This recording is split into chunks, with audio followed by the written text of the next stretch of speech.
Dharampur police મથકમાં પ્રોહિબિશનના ગુનામાં wanted 2 જેટલા આરોપીઓને ઝડપી પાડતી ધરમપુર પોલીસની ટીમ। ધરમપુર પોલીસ મથકમાં પ્રોહિબિશનના ગુનામાં ઘણા સમયથી વોન્ટેડ 2 આરોપીઓને ધરમપુર પોલીસની ટીમે ઝડપી પાડ્યા છે।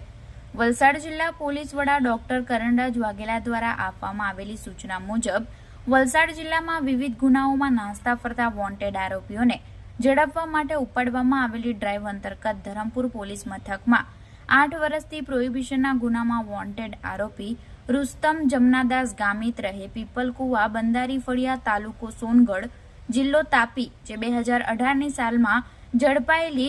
સિયાઝ પ્રોહિબિશન કેસમાં 8 વર્ષથી વોન્ટેડ હોય સાથે જ બોલેરો પિકઅપમાં લઈ જવાતા ઝડપેલા દારૂના કેસમાં વોન્ટેડ આરોપી જયદીપ નવનીતભાઈ પટેલ રહે પાણી ખડક દુકાન ફળિયું તાલુકો ખેરગામ જિલ્લો નવસારી આ બંને અલગ અલગ પ્રોહિબિશનના ગુનામાં વોન્ટેડ આરોપીઓને ધરમપુર પોલીસની ટીમે ઝડપી પાડવામાં સફળતા મેળવી છે।